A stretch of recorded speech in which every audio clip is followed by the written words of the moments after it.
All right, what's going on, you guys? Nick here with Nick Strength and Power. I've got a couple of interesting stories for you guys today. The first story that I've got for you guys today, Andrew Jacked appearing on Ronnie Coleman's podcast yesterday, discussing this year's Olympia. Now, I thought this was a noteworthy video and a noteworthy discussion because of one specific quote from Andrew Jacked in this video. As soon as the topic of Big Ramy and the Olympia comes up, Andrew immediately starts talking about 2023. Next year's Olympia. And Andrew is competing in this year's Olympia, 2022. So typically, if a bodybuilder is about to compete in a show in less than a week, the biggest bodybuilding show of their career so far, typically they're not talking about the next one a year away that they haven't already qualified for yet. So this was pretty surprising to me. And this to me would suggest that maybe Andrew isn't very confident in how he's going to look at this year's Olympia. Because if he was, I don't think he'd be talking about how great he's going to do in 2023. I think he'd be talking about how great he's going to do at this year's Olympia. So his quote specifically was this: "If Ramy tries to compete next year, I'll be so happy. Honestly, next year, when I'm coming, I think everyone will be fighting for second place. The same top three from last year. Nothing is changing. I don't know where I'll place at the 2022 Olympia, but I definitely think that I'll crack the top 10. I'm not looking at where I'll place. I'm just going there to be happy and have fun with the guys, and that's it." Now, that last part is weird to me. Almost every top guy in this lineup is saying they're going there to win. I haven't seen anybody besides Andrew Jacked yet say, "I'm just going there to be happy and have fun." That to me is a red flag. And I'm glad now that in my real prediction video, I didn't have Andrew Jacked in my top 6. I think he'll be top 10, but based on this statement, I don't think he's going to be a huge factor, and I think he knows that.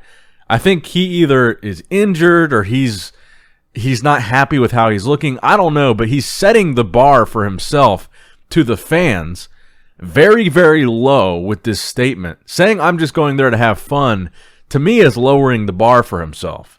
And then you combine that with the fact that really all we've seen of Andrew Jacked going into the Olympia between the Arnold UK and the beginning of his prep to now, the only thing we've seen is like training videos of him completely covered in a hoodie. So you combine that with this statement, I don't think he's going to look good, which is weird because at the Texas Pro and at the Arnold Classic, they said they were saving the best version of Andrew Jacked for the Olympia.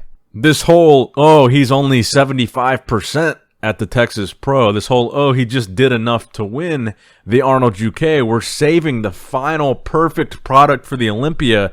And now Andrew Jacked is saying, "I'm just going to have fun. I don't know how I'll place. I think I'll be top 10. Next year I'll be good." It's weird. It's very weird. I think something might have happened with his prep. But this is, to me, is a weird statement for somebody about to compete at the Olympia that has a ton of hype behind him. "I'm just going to have fun" is not what I wanted to hear from Andrew Jacked. "I'm going to demolish these guys" is what I wanted to hear from Andrew Jacked. But let me know what you guys think in the comment section below. What does this mean for Andrew Jacked at the Olympia? I think it's a bad sign for Andrew Jacked fans, and I think it's a bad sign for people predicting Andrew Jacked to be top 6. Now, next up in the news, in one of Chris Bumstead's latest videos, he shows off his legs a little bit. You can see his quads in this latest video, and he looks really good. Chris, okay, it's the same thing that we always are pretty much saying about Chris. We haven't got a complete physique reveal from Chris really at all during the final stages of his prep. We've just got like tank top pictures, some front double biceps in a tank top, maybe a side chest with his shirt off. If you're lucky, not a whole lot of revealing stuff from Chris Bumstead. And while you do get to see his legs briefly in this video, there's really not a lot to take away from it. Really, my only observation is that they look big and they look somewhat separated. It's really hard to tell with the lighting how separated they really are, how big they really are. It's not that great of an angle.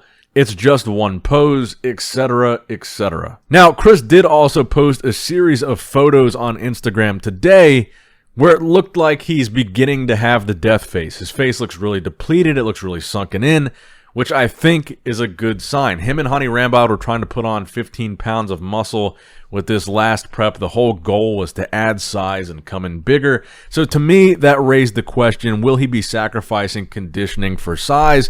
So the fact that he still seems to have a death face, or even more so of a death face than we saw from him last year, in my opinion, it does look that way. That is a really encouraging sign for me as a Chris Bumstead fan, that he's going to be in shape. And I don't think he's going to be sacrificing much conditioning, if any at all, in exchange for that size. He looks like he's going to be in shape. Now, with that being said, my question still is, when you put a guy like Chris Bumstead next to a guy like Urs, and you compare that conditioning, if you get Urs in that top 3, and you start putting him next to Chris, what does Urs expose with his conditioning compared to Chris? That's what I'm curious to see. But my predictions are not changing. I still think Chris is going to win, Terrence in second, Urs in third. Those are pretty much my staple classic physique predictions. Now, next up in the news, I wanted to take this opportunity to compare Nick Walker and Blessing Wodabu. They both posted a quarter turn shot. And this is, I think, a good opportunity to compare Nick and Blessing and point out kind of what I was talking about with Blessing's lower body. This is why I think that him and Nick will never be in the same call-out at the Olympia, at least this year. Now, some people say that Nick is blocky because he's short and he has so much muscle, but what I think is Nick is very well proportioned. He's very well filled out. He's very equally distributed with his muscle. His lower body matches his upper body.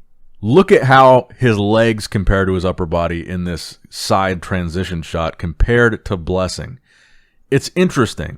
Blessing's proportions to me are off. His upper body, while he's very aesthetic, his upper body just overpowers his lower body. His proportions just look weird in this shot. But when you look at Nick, he looks totally equally proportioned, and that's what bodybuilding is. It's all about proportion of your upper body to lower body, your symmetry.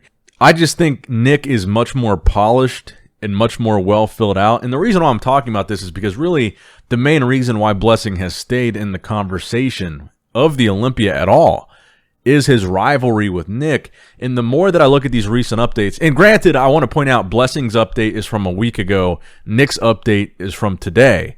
So they are a week apart, which is a pretty big difference when you're this close to the show. But I just really feel like Nick is way leagues ahead of Blessing. I don't think it's even going to be close.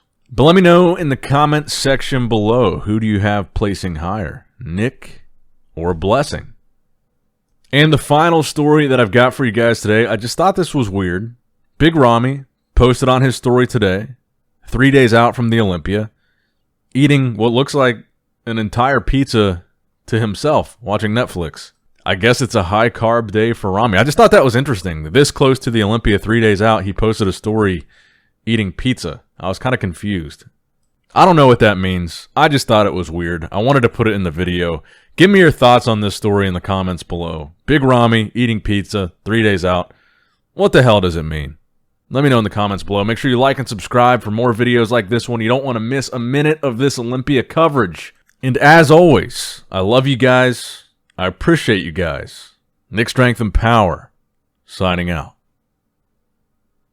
Alright guys, don't forget to click that like button and subscribe to this channel if you enjoy the content. Also check out my Instagram at Nick Strength Power. My Facebook page, which is simply Nick Strength and Power. My secondary YouTube channel, Nick Strength and Vlogs, for vlogs and bonus content that you will not see on this channel. And consider subscribing to my third YouTube channel, Nick Strength and Pokemon, which is all things Pokemon and trading card games, completely unrelated to this channel. So if you're into that, give that one a look. And all links to merchandise and social media will be in the description box below. If you guys want a Nick Strength and Power t-shirt, that will be in the Shopify link below. Have a great day.